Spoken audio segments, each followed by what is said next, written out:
எல்லா ஹவுஸ் ஒய்ஃபுக்கும் ரிட்டையர்மெண்ட் வந்தாச்சு. எஸ், ஸ்டெப்ஸ்டோன் ஆலம், Western Ghats, Pollachi near Kovai. 20 plus luxurious amenities, lowest maintenance cost, rupees 37 lakh.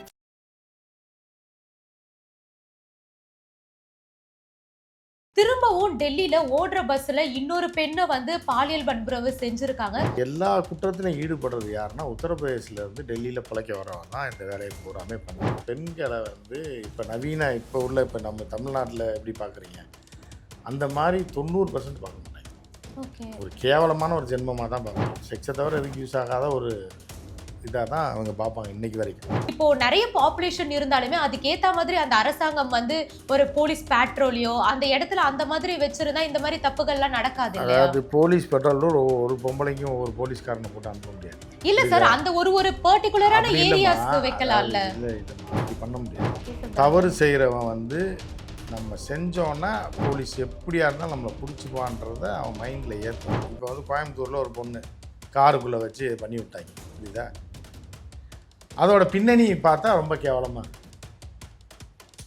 இப்போ வீட்டில் ஒரு பொண்ணு வேலை பார்த்துட்ருக்கு, இல்லை காலேஜுக்கு போயிட்டு வருது, அது எதாவது தப்பு பண்ணிட்டாங்க அப்படின்னா வேறு. முள்ளு புதருக்குள்ளே எவனோடய உட்காந்து எதையோ ஒன்று பண்ணிக்கிட்டு இருக்கும்போது எனக்கு பாதுகாப்பு கொடுக்கும்போது அது கேவலமாக இல்லையான்ற ஒரு கேள்வி வரும்ல. அவங்களும் திருந்தணும்ல. அது இல்லை சார், அவங்க கார் உள்ளதானே அந்த கேஸ்ல பார்க்கும்போது கார் உள்ள போய் இப்போ முள்ளு புதரில் செக்ஸ் பண்ணலாமா அவனோட? இப்போ அது அவங்க அப்படி பண்ணி இருந்தாலுமே அது அவங்க ரெண்டு பேரோட விருப்பத்துல அவங்க பண்ணது. ஆனா விருப்பத்துல ரோட்ல பண்ணக்கூடாது. நாயா ரோட்ல பண்றது விருப்பம் இருக்கு. ரோட்ல போயிட்டே இருக்கேன், ஒரு பொண்ணு எதாப்புல வர, அவளும் விரும்புறா நானும் விரும்புறேன், அப்படி ரோட்ல இது பண்ணிட முடியுமா சொல்லுங்க? விருப்பம் இருக்குன்றதுக்காக இல்லம்மா. நீங்க விருப்பத்துல எத்தனை பேரோட வேணாலும் இருக்கலாம்னு சட்டமே சொல்லுதுமா. அதை சொல்லக்கூடாது. நீங்க எங்க இருந்தீங்கன்னு தான் அர்த்தம். அது உங்க வீடா, உங்க இடமா? நீங்க எங்கேயாவது முள்ளு பதரில் போய் அவங்க கூட இருப்பீங்க. அது அதுக்கு இப்போ போலீஸ் பாதுகாப்பு. யார் ஆட்சி நடக்குது? பிஜேபி ஆட்சி தான் நடக்குது. ஏன் இப்படியா இருக்குது? இந்த விஜய் என்ன கிழிக்கிறாருன்னு பாருங்கள். நேற்று ஒரு கிளவியை கொண்டு விட்டாங்க, இது பண்ணி பாலியல் வன்கொடுமை பண்ணி. நேற்று ஒரு ஆட்சிக்கு 5 நாள் என்ன பிடிங்கிட்டார் அவர் அப்படின்ற ஒரு கேள்வி வரும். விஜயை கேட்கலனாலும் தாவேக்கா என்ன பிடுங்குச்சின்னு கேட்பாங்கல்ல. ஓடி விளையாடு ஓய்ந்திருக்கலாகாது. அதுக்கு தான் சூப்பர் சரவணா ஸ்டோர்ஸில் சம்மருக்கு ஆடைகள் வாங்கும் போது அவுட்டோர் கேம்ஸ் ஃப்ரீ. ஓடு ஆடு விளையாடு. சூப்பர் சரவணா ஸ்டோர்ஸ் சம்மா கோடையை கொண்டாடலாம்.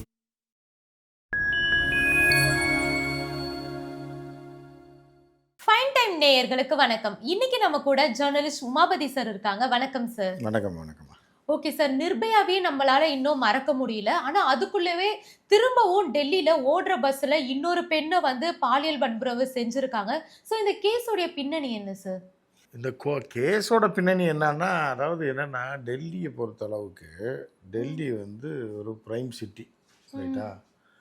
அங்கே போய் பார்த்தீங்கன்னா இருக்கிறவன் பூரா யார் அப்படின்னா உத்தரப்பிரதேசத்தை சேர்ந்தவர் தான்.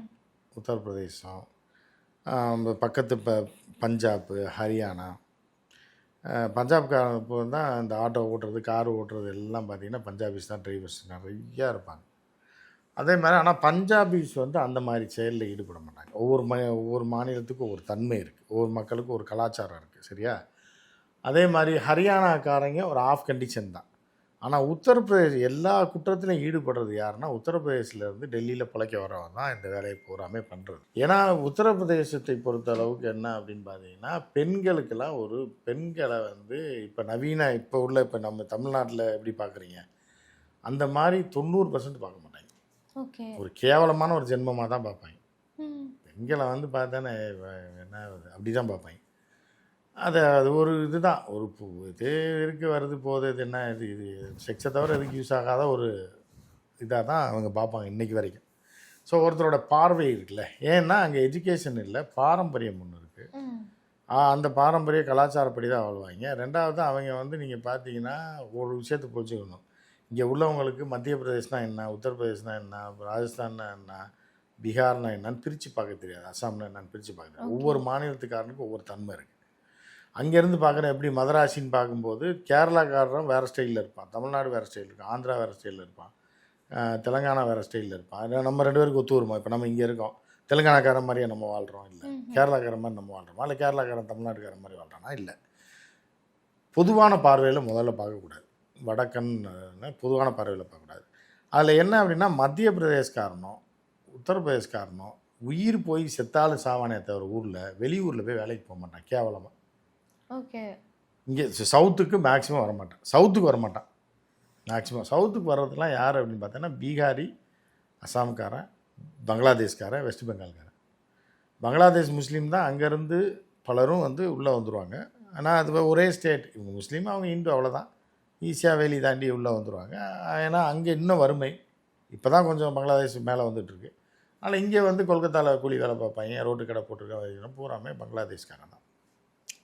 அப்புறம் அங்கேருந்து நைஸாக இப்போ சவுத் இந்தியாவுக்கு வந்ததுனால அவர்களுக்கு வேலை வாய்ப்பு நல்லா கிடைக்கினால தமிழ்நாடு, கேரளா, ஆந்திராவில் வேலை பார்க்குறவங்க பூரா யார் அப்படின்னா வெஸ்ட் பெங்கால்லேருந்து வராங்க. சரி, இப்போ ஒவ்வொருத்தருக்கும் ஒரு தன்மை இருக்குது. பீகாரி வந்து என்ன பண்ணுவான்னா ரவுடிசம் பண்ணுவானே தவிர பெண்கள் விவகாரத்தில் ரொம்ப இவ்வளோ மோசமாக இருக்காது பீகார். ஓகே. ஆனால் உத்தரப்பிரதேசில் பார்த்தீங்க அப்படின்னா ரவுடிசமும் இருக்கும், ரைட்டா. அதே நேரத்தில் வந்து பார்த்திங்கன்னா இந்த பெண்களை வந்து அவங்க வந்து சாதாரணமாக பெண்களை இதாக மதிப்புக்குரியவர்களாக நினைக்க மாட்டாங்க. ஓகே. புரியுதா? ஸோ அதோட வெளிப்பாடு தான் இது. அவங்கெல்லாம் டெல்லியில் போகும்போது இப்போ இந்த பிள்ளைங்க இப்போ அதாவது எப்படின்னா விவரம் தெரியாதவனுக்கு அரைகுறை ஆடையில் அலையுதுன்னு சொல்லுவாங்க. புரியுதா உங்களுக்கு? ஆனால் இப்போ கலாச்சாரத்துப்படி பார்த்தா இப்போ உள்ள டெவலப்மெண்ட் பார்த்து காஸ்டியூம் எல்லாமே மாறிடுச்சு. இப்போ உள்ள பழக்கம் வழக்கம் வேறு மாதிரி மாறிடுச்சு. இதை வந்து அதோடைய அந்த கலாச்சாரத்தையோடைய இப்போ மாறினவன் ஏற்றுக்குவான். மாறாமல் பழமை வாய்ந்த ஒரு கலாச்சாரத்திலே இருக்கக்கூடிய அந்த ஊர்லேயே வாழ்ந்துக்கிட்டு இருக்கவனுக்கு இது வந்து கேவலமாக தெரியும். நான் ட்ரெஸ்ஸு போட்டிருக்காங்க, குட்டப்பாடை போட்டு ஷார்ட்ஸை போட்டு சுற்றிட்டு இருக்காங்க அப்படின் போது அவர்களுடைய பார்வையில் வேறு மாதிரி தெரியும். ஸோ அப்படி ஆட்கள் வந்து டெல்லியில் ஊடுருவி இருக்கிறதுனால இந்த மாதிரி விஷயங்கள்லாம் நடந்துக்கிட்டு இருக்கிறது. ஓகே சார், இது மாதிரி வந்து நிறைய கேஸ் தான் வந்துட்டு இருக்கு. பெண்களை வந்து இந்த மாதிரி பண்றது நிறைய வந்துட்டு இருக்கு. நிறைய பேர் இதால பாதிக்கப்பட்டு இருக்காங்க, நிறைய பேர் இறந்து போயிருக்காங்க. இருந்தாலுமே பெண்கள் பாதுகாப்புல வந்து அவ்வளவா ஆக்ஷன் எதுவுமே எடுக்காதது ஏன்னு நினைக்கிறீங்க சார்? அதாவதுமா ஆக்ஷன் இல்லை, அதாவது என்னென்னா தான் தோன்றி பெண்ணும் ஆனால் தான் தோன்றித்தனமாக இருந்தால் இதுதான் ஆபத்து வரதாமா செய்யும். அது ஆணாக இருந்தாலும் பெண்ணாக இருந்தாலும். ஏன்னா அது எப்படின்னு பார்த்தீங்கன்னா இப்போ நீங்கள் ஒருத்தர் நகை போட்டு போகிறீங்க, ஒரு 20 பவுன் செயின், நிறையா டாலர்லாம் போட்டு நைட்டில் நடந்து போவீங்களா? ஏதாவது ஒரு பக்கம் ஒரு ஆம்பளே நடந்து போக முடியாது. ஒரு 10 பவுன் செயின் அது இதுன்னு போட்டு மோதிரம்லாம் போட்டு நடந்து இருட்டுக்குள்ளே போனான்னா ஈசிஆர் ரோட்லேயோ இல்லை வேறு சில இடங்கள்லாம் நான் சொல்கிறேன், நான் போனான்னா அவனே அடித்து எடுத்துகிட்டு போயிடுவாங்க. ஸோ வந்து அந்த மாதிரி எந்த இடத்துல எப்படி இருக்கணுன்றது முதல்ல தெரியணும். சுதந்திரன்ற பேரில் வந்து நீங்கள் வந்து ஆம்பளையாக இருந்தாலும் பெண்ணாக இருந்தாலும் எந்த இடத்துல எப்படி போகணுன்னு அது மீறி போகும்போது இந்த மாதிரி தவறுகள்லாம் நடக்க தான் செய்யும். ஏன்னு கேட்டால் இங்கே பாப்புலேஷன் ஜாஸ்தி. இப்போ சிங்கப்பூரில் பார்த்தீங்கன்னா ஒரு பயமும் இருக்காது, நமக்கே பயம். அதான் மலேசியாவில் ஆம்பளையாக இருந்தால் நமக்கே பயமாக இருக்கும் இருட்டில் போகிறதுக்கு. புரியுதா உங்களுக்கு? ஏன்னா சில பகுதிகள்லாம் கேடுகட்ட கேவலமான பகுதியாக இருக்கும். நீ ஆம்பளைங்க நடந்து போனாலே பர்ஸை பிடிங்கிட்டு போயிடுவான், இப்போ ஃபோனை பிடிங்கிட்டு போயிடுவான், அந்த அளவுக்கு இருக்கும். ஒரே நிலப்பரப்பு தான். அதே இது சிங்கப்பூரில் நீங்கள் 2 மணி வரைக்கும் நீங்கள் போகலாம், ஜாலியாக போகலாம். ரோட்டில் இருட்டாக எங்கேயும் இருக்காது. ஆளே இல்லாத ரோட்டில் கூட நீங்கள் நடந்து கிலோமீட்டர் கணக்கில் போனீங்கனாலும் உங்கள் மேலே ஒரு தூசி துரும்பு கூட படாது. அது பெண்களாக இருந்தாலும் சரி, ஆண்களாக இருந்தாலும் சரி. அது ஏன்னா அங்கே பாப்புலேஷன் கம்மி, அந்த இடம் கல்ச்சராக அந்த மக்களுக்கு ஒரு பயத்தை அந்த அரசாங்கம் ஏற்படுத்தி வச்சு. இங்கே வந்து பாப்புலேஷன் ஜாஸ்தி, ஓட்டுக்கு போய் அவன்கிட்ட நிற்கணும். அது மாதிரி இருக்கும்போதுனால யாரையும் கை வைக்க முடியாது, யாருக்கும் நீ அட்வைஸ் பண்ண முடியாது, யாரையும் இப்படி இருங்கன்னு சொல்ல முடியாது. அப்படி இருக்கும்போது இந்த மாதிரியான தவறுகள்லாம் தொடர்ந்து நடக்குது.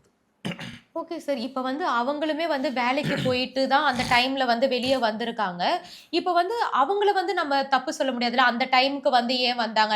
ஏன்னா வந்து அவங்களோட ஒர்க் அப்போ தான் முடிஞ்சிருக்கு. அதை முடிச்சுட்டு வரும்போது தான் வந்து இந்த மாதிரி ஒரு நிகழ்வு வந்து நடந்திருக்கு. ஸோ வந்து இப்போ நிறைய பாப்புலேஷன் இருந்தாலுமே அதுக்கேற்ற மாதிரி அந்த அரசாங்கம் வந்து ஒரு போலீஸ் பேட்ரோலியோ அந்த இடத்துல அந்த மாதிரி வச்சிருந்தா இந்த மாதிரி தப்புகள்லாம் நடக்காது இல்லையா? அதாவது போலீஸ் பெட்ரோல் ஒரு பொம்பளைக்கும் ஒரு போலீஸ்காரனை போட்டு அனுப்ப முடியாது. இல்ல சார், அந்த ஒரு பர்டிகுலரான ஏரியாஸ்க்கு வைக்கலாம்ல. இல்லைம்மா, அப்படி பண்ண முடியாது. அதாவது எப்படின்னா மைண்டை மாற்றணும். போலீஸ் இருக்கோ இல்லையோ போலீஸ் மேலே பயம் வரணும். அதுதான் முக்கியமே தவிர பெட்ரோலிங் போடுறதுனால இந்த ரோட்டில் இப்படி கிராஸ் பண்ணுறான், சந்துக்குள்ளே இருந்து சினிமாலாம் நீங்கள் பார்க்குறது இல்லையா? ஹீரோ அப்படி மறைஞ்சிருப்பான், அடியில் படுத்துருப்பான் ஒரு கார் பக்கத்தில். டக்குன்னு அந்த போலீஸ் போன உடனே டப்புன்னு எந்திரிச்சு ரைட்டில் ஓடுவான். உடனே போலீஸ் பார்த்துட்டு இப்படி திறந்து அந்த சந்தில் ஓடுவான். அந்த மாதிரிலாம் பண்ண முடியாது. மைண்ட் செட் மாறணும். அந்த மைண்ட் செட் எப்படி மாறணும்னா தவறு செய்கிறவன் வந்து நம்ம செஞ்சோன்னா போலீஸ் எப்படியா இருந்தாலும் நம்மளை பிடிச்சிக்குவான்றத அவன் மைண்டில் ஏற்றணும். புரியுது அவங்களுக்கு? அதே நேரத்தில் தான் தோன்றித்தனமாக அலைகிறவங்களும் திருந்தணும். 2 பேருமே மாற்றணும். புரியுதா உங்களுக்கு? 2 பேருமே மாறினா தான் சமூகம் மாறும். சமூகம் மாறினா தான் அரசாங்கம் மாற்ற முடியும். முதல்ல அரசாங்கம் வந்து பயத்தை ஏற்படுத்தணும். அப்புறம் அந்த சமூகம் இது கரெக்டு தான், நம்ம சொல்கிறது கரெக்டு தான் அப்படின்றத அவனும் மாறணும், இவனும் மாறணும்.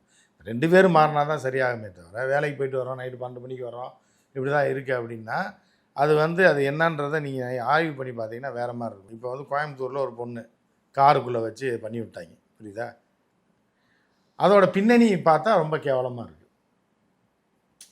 இப்போ வீட்டில் ஒரு பொண்ணு வேலை பார்த்துட்ருக்கு, இல்லை காலேஜுக்கு போயிட்டு வருது, அது எதாவது தப்பு பண்ணிட்டாங்க அப்படின்னா வேறு. முள்ளு புதருக்குள்ளே எவனோடய உட்காந்து எதையோ ஒன்று பண்ணிக்கிட்டு இருக்கும்போது எனக்கு பாதுகாப்பு கொடுங்கும்போது அது கேவலமாக இல்லையான்ற ஒரு கேள்வி வரும்ல. அவங்களும் திருந்தணும்ல. அது இல்லை சார், அவங்க கார் உள்ளதானே அந்த கேஸ்ல பார்க்கும்போது கார் கார் உள்ள போய் இப்போ முதல் முள்ளு புதரில் செக்ஸ் பண்ணலாமா எவனோட வேணாலும்? பண்ணால் அப்படி தான் நடக்கும். அப்படி தான் நடக்கும். ரூம் போடுங்க போய். அது கூட உங்களுக்கு வழி இல்லாத என்னத்துக்கு லவ் உங்களுக்கு? இல்ல சார், அவங்க வந்து அவங்களுடைய பர்சனல் வந்து அவன் வீட்டில் இருக்கணுமா? கண்ட இடத்துல போய் காருக்குள்ளெல்லாம் போய் அவனோடய படுத்துருந்தா இன்னொரு 4 பேர் வரதாம செய்வேன். என்ன பர்சனல் ஸ்பேஸு? எப்படி பர்சனல் ஸ்பேஸ் ஆகும்? ஊரில் எவன் நிலத்துலேயே போய் நீங்களா அவன் பிடிச்சானா என்ன பண்ணுவீங்க? ஏன் இடத்துல ஏன்டா காரை நிறுத்தி இது மாதிரி பண்ணுறீங்கன்னு சொல்லி அது எப்படி பர்சனல் ஸ்பேஸ் ஆகும்? எவன் கூடயே போய் எவன் கார்லேயே போய் எந்த முள்ளு புதர்லேயே போய் படுத்துருப்பீங்க. அது எப்படி பர்சனல் ஸ்பேஸ்ன்னு சொல்லுவீங்க? நீங்கள் வீட்டுக்குள்ளே அதுதான் கவர்மெண்ட்டே அலோவ் பண்ணிடுச்சுல. யார் வேணாலும் யாரோட வேணாலும் ரூம் போடலாம், தங்கலான்னு இருக்கும்போது ரூம் போட்டு போக வேண்டியதானே. எதுக்கு ரோட்டில் முள்ளு புதரில்? காலேஜ் யூனிவர்சிட்டிக்கு படிக்க போகிறீங்க, அவன் திருடன், அவன் முளை மாதிரி இந்த மாதிரி தப்பு பண்ணிட்டான்னு தெரியுது. நீ காலேஜ் படிக்க போனீங்களா இல்லை வந்து முள்ளு புதரில் ஒன்றையாவது இது பண்ண போனீங்களா அப்படின்னு கேட்டால் என்ன அது பர்சனல் ஸ்பேஸ்? அது எப்படி சொல்லுவீங்க பர்சனல் ஸ்பேஸ்ன்னு? பர்சனல் ஸ்பேஸ்னு நான் எதுக்காக சொன்னேன் சார், அவங்களுடைய கார்ல வந்து அவங்க பேசிட்டு இருந்தாங்களோ அது என்ன பண்ணாங்கன்னு நமக்கு அதுதான் இப்போ தெரியாது. போலீஸ் விசாரணையெல்லாம் தெரிஞ்சு போச்சு. இன்னமும் அவங்களுக்கு தெரியல. நமக்கு தெரியாதுன்னா இன்னைக்கு போலீஸில் வாக்கு மூலமே இருக்கு. யார் அந்த பொண்ணு, யார் அந்த கூட வந்த பையன், யார். இப்போ வந்து அது அவங்க அப்படி பண்ணி இருந்தாலுமே அது வந்து அவங்க 2 பேருடைய விருப்பத்துல அவங்க பண்ணது. ஆனா விருப்பத்தில் வந்து ரோட்டில் பண்ணக்கூடாது. நாயா ரோட்டில் பண்ணுறதுக்கு விருப்பம் இருக்குது. இப்போ ரோட்டில் போயிட்டே இருக்கேன், ஒரு பொண்ணு எதாப்பில் வர, அவளும் விரும்புகிறேன் நானும் விரும்புகிறேன், அப்படி ரோட்டில் இது பண்ணிட முடியுமா சொல்லுங்கள்? விருப்பம் இருக்குன்றதுக்காக. அப்போ எல்லாத்துக்குமே இவங்களுமே வந்து அதுக்கு சம்பந்தமே இல்லாதவங்களும் வந்து அந்த பொண்ணை என்ன வேணா பண்ணலான்னு இருக்கா? அப்போ நீங்கள் ரோட்டில் பண்ணால் வரத்தானமா செய்வான் சார். அது இருந்தாலுமே வந்து அந்த பொண்ணு நீங்க ரோட்ல போய் ஆனா இவங்க பண்ணது வந்து அவங்க ஒத்துக்கிட்டு பண்ணது கிடையாது. சில பேர் வந்து அது அந்த பொண்ணு வந்து இன்னொரு பையன் கூட இருந்தது வந்து அந்த பொண்ணு அவங்களுடைய விருப்பத்துல அது பண்ணது.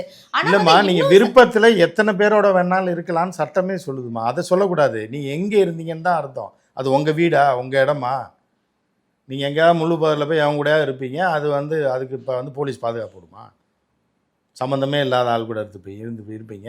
அதுக்கு போலீஸ் இருந்துட்டு பாதுகாப்பு இருந்து உங்களுக்கு பாதுகாப்பு கூட. ஐயோ அவங்க 2 பேரும் இது பண்ணிகிட்டு இருக்காங்க, நீங்கள் 2 பேரும் போங்கடா, போகக்கூடாதுன்னு சொல்லுவாங்களா போலீஸ் வந்து? எப்படி என்ன சொல்ல வரீங்க நீங்கள் வந்து பர்சனல் ஸ்பேஸ்ன்றது உங்கள் வீட்லேயோ யாரோ அவங்க வீட்லேயோ இல்லை போய் ரூம் போட்டு என்னத்தையோ பண்ணிட்டாங்கன்னா அது வந்து ஓயோவில் ரூம் போட்டு 2 பேர் தங்கியிருந்தாங்க, இன்னும் 2 பேர் வந்து இந்த மாதிரி பண்ணிட்டான்னா அது தப்பு. நீங்கள் போயிட்டு காரில் எவன் கார்லேயே எவனோடையோ போய் ஏதோ ஒரு முள்ளு புதரில் மிட் நைட்டில் வந்து போலீஸ்காரன் முள்ளு புதரில் வந்து உங்களுக்கு பாதுகாப்பு கொடுக்க முடியும்? சந்தா போய் போலீஸ் போய் யார் யாரோட படுத்திருக்கான், எவனோட போனான்லாம் பார்த்துக்கிட்டா பாதுகாப்பு கொடுக்க முடியும்? எதுவுமே பண்ண முடியாது.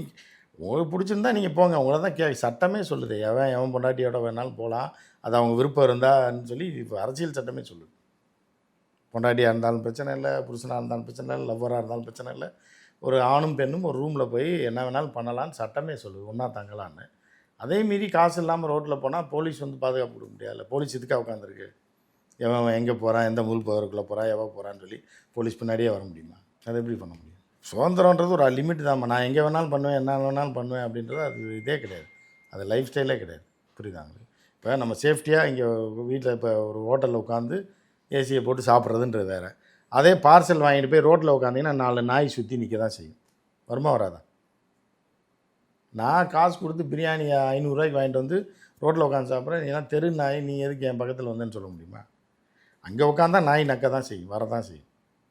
நீங்கள் ஹோட்டலில் உட்காந்து சாப்பிட்டீங்கன்னா வராது, வீட்டுக்குள்ளே உட்காந்து சாப்பிட்டீங்கன்னா வராது. ஏன் எல்லோரும் ரோட்டில் உட்காந்து சாப்பிட மாட்டுறாங்க? இப்போ வீட்டில் சாப்பாடு ஆக்குறாங்கல்ல, ஏன் வெளியே போய் உட்காந்து சாப்பிட்லாமே? வாசலில் நல்லா காற்று வருமே. ஏன் வீட்டுக்குள்ளே டைனிங் டேபிள்னு ஒன்று இருக்குது, அங்கே உட்காந்து சாப்பிட்றாங்க. புரியுதா உங்களுக்கு? ஸோ இதெல்லாம் வந்து எல்லாத்துக்குமே ஒரு லிமிட் இருக்குது. அந்த லிமிட்டை கிராஸ் பண்ணால் அது ஆம்பளையோ பொம்பளையோ யாராக இருந்தாலும் அதை அனுபவிச்சு தான் ஆகணும். இப்போ நாமளே போகிறோம் அப்படின்னா இப்போ ஒரு ஃபோனோடு போகிறோம் அப்படின்னா ஒரு ஐஃபோனோட நைட்டு நடந்து போயிட்டு இருக்கும்போது கொஞ்சம் ஃபோனை சேஃப்டியாக தான் கொண்டு போகணும். திடீர்னு ஒருத்தர் வருவான் அப்படின்னு போயிடுவார். ஆம்பளையாக இருக்கலாம், பாடி பில்டராக இருக்கலாம், எப்படி வேணாலும் இருக்கலாம். சூழ்நிலை மாறுச்சுன்னா அவன் எப்படி நடந்துக்கணும், எங்கே எப்படி போகணுன்னு அவன் தெரிஞ்சுட்டு தான் போகணும். புரியுதா?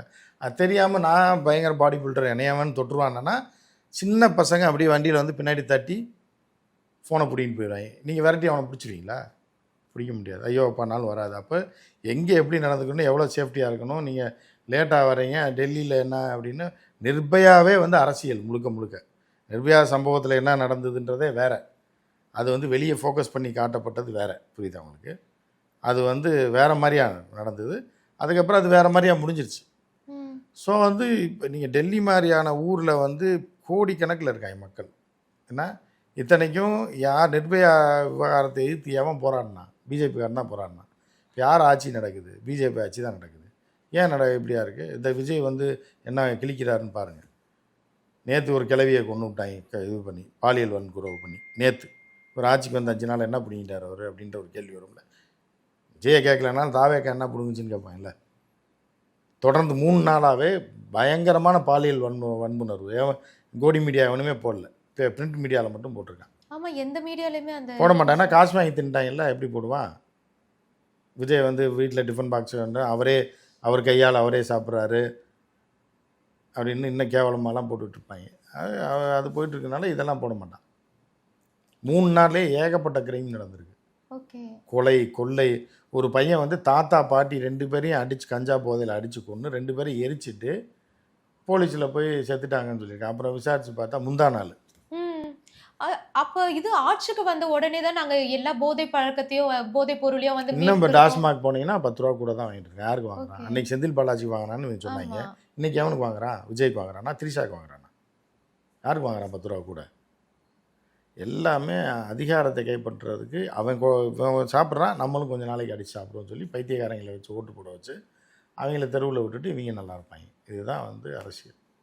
அதனால் எல்லாருக்கும் பாதுகாப்பு, எல்லாருக்கும் இதெல்லாம் எந்த சிங்கப்பண்ணேன்னா இல்லை என்ன ஆச்சு? சிங்கப்பண்ணேன்னா ஒரு 10 பேர் போட்டிங்கன்னா எல்லா தமிழ்நாடு ஃபுல்லாக பெண்களுக்கெல்லாம் பாதுகாப்பு வந்துருப்பான். எப்படி வரும்? சும்மா எல்லாமே ஐவாஸ் முட்டாள்கள் இருக்க வரைக்கும் இதெல்லாம் இந்த மாதிரிலாம் நடந்துருக்கு.